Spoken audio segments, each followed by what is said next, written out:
كريم أما بعد فأعوذ بالله من الشيطان الرجيم بسم الله الرحمن الرحيم ورفعنا لك ذكرك صدق الله العظيم وصدق رسوله الأمين المعين المتين المبين الكريم ونحن على ذلك من الشاهدين والشاكرين والحمد لله رب العالمين আলহামদুলিল্লাহ। সমস্ত তারিফ প্রশংসা গুণগান গুণকীর্তন গুণভাজন সেই মহান আল্লাহ রাব্বুল আলামিনের জন্য, যিনি এক ও দ্বিতীয় ওয়াহদাহু লা শারীক, যিনি বিনা খুঁটি খাম্বার দ্বারা এই আসমানটিকে ঝুলিয়ে রেখেছেন এবং বিছানার চাদরের মতো এই জমিনটিকে বিছিয়ে রেখেছেন। তিনারই শুকরিয়া আদায় করার জন্য সকলে মিলে বলুন আলহামদুলিল্লাহ।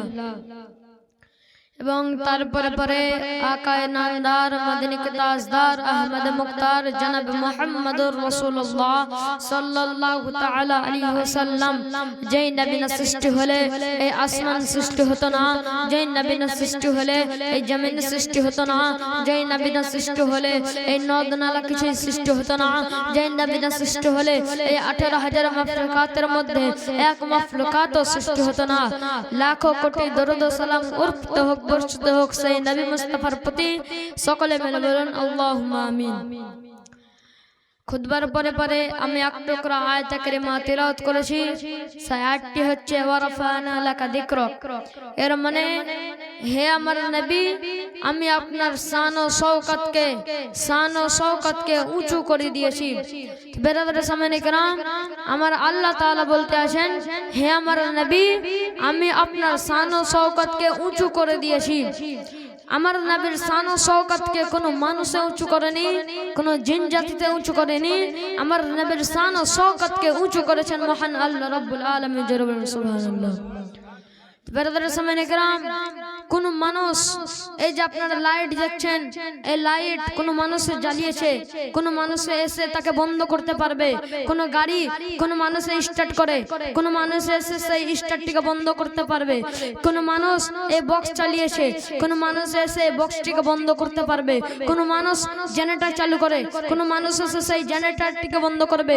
কিন্তু কারোর মধ্যে এতটুকু দম নেই যে এই আকাশের যে চন্দ্রগুলি আছে, যে তারাগুলি আছে, তারা যে জ্বলে, সেই জ্বলাটাকে কারো বাপের দম নেই যে বন্ধ করবে।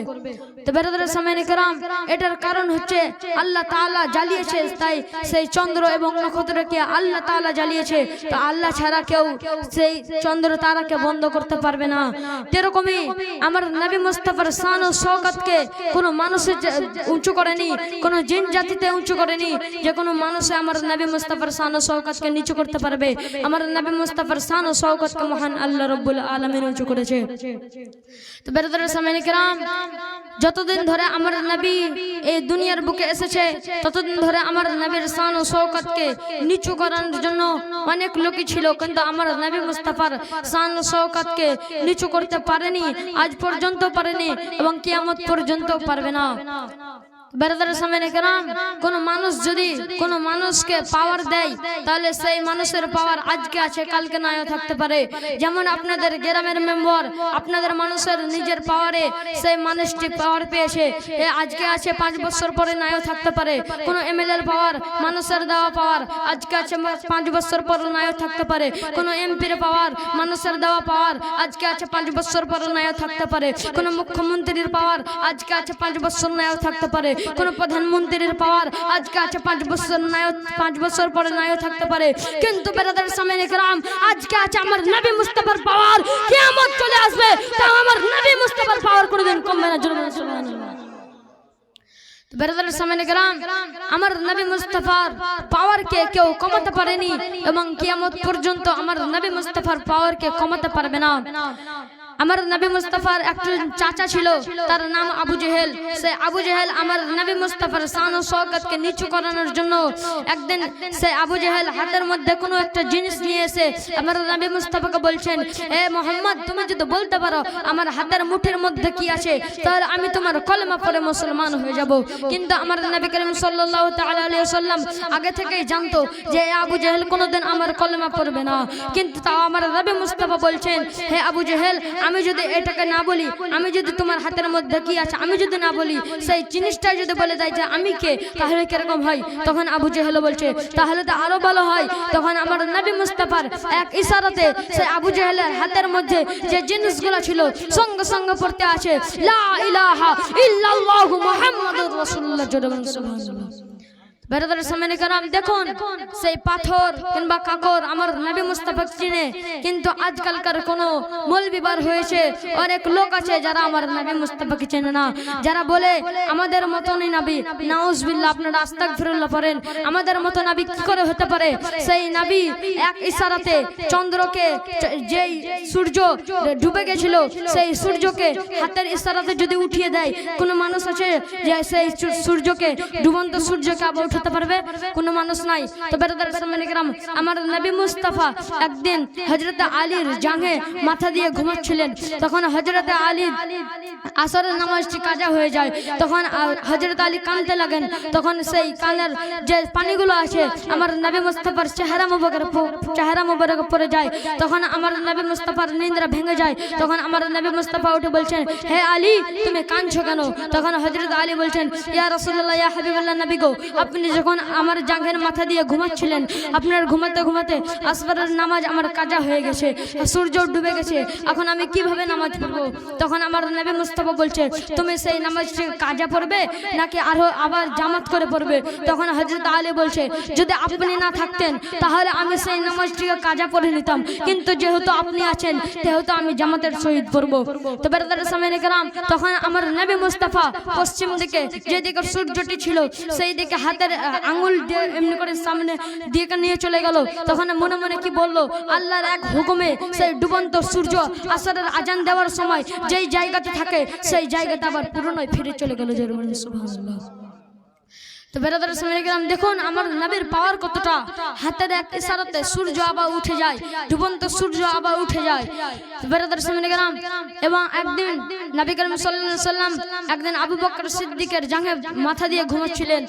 তখন আবু বকর সিদ্দিক রাদিয়াল্লাহু তাআলা আনহু একদিন যে পা একটা জায়গা রেখেছিল, সেই পায়ের নিচে একটা খদ্র ছিল, সেই খালে একটা সর্প ছিল, সেই সর্পটি বার হওয়ার জন্য আমার নবী মুস্তাফাকে সালাম প্রদান করার জন্য বার হতে আসছিল।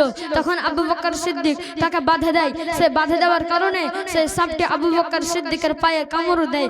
তখন আবু বকর সিদ্দিকের পুরো শরীরে সেই সাপের বিষটা ছড়িয়ে যায়। তখন আবু বকর সিদ্দিকের অনেক যন্ত্রণা হচ্ছিল, যে ভাবছিল যে কাঁদবো না, তাও চোখ থেকে পানি পড়ে গেল।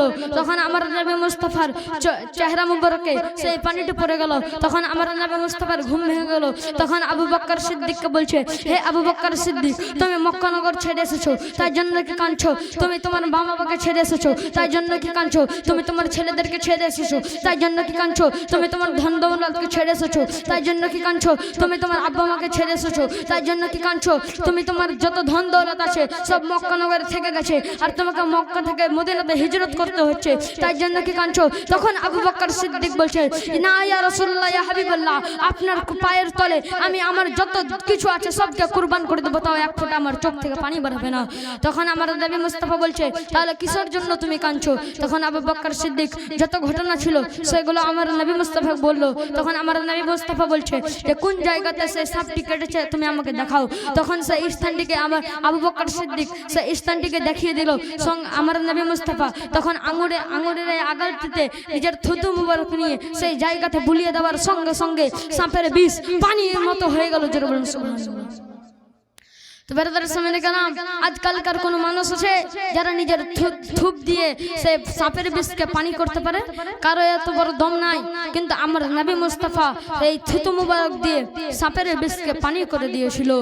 সেই নবীর আমরা উম্মত, এটাই আমাদের ভাগ্য। অনেক অনেক নবী আছে যারা কান্না করেছিল আর আল্লাহর কাছে দোয়া করেছিল, বলেছিল, হে রব্বুল আলামিন, আপনি যদি আমাদেরকে নবী রূপে এই দুনিয়ার বুকে যদি না পাঠাতেন, আর যদি আখরি নবীর উম্মত করে আমাদেরকে পাঠাতেন, তাহলে আমরা অনেক খুশি হতাম। কিন্তু দেখুন আমাদের ভাগ্য কতটা, আমরা দোয়া না করেই সেই আখরি নবীর উম্মত হয়ে আসতে পেরেছি এই দুনিয়ার বুকে।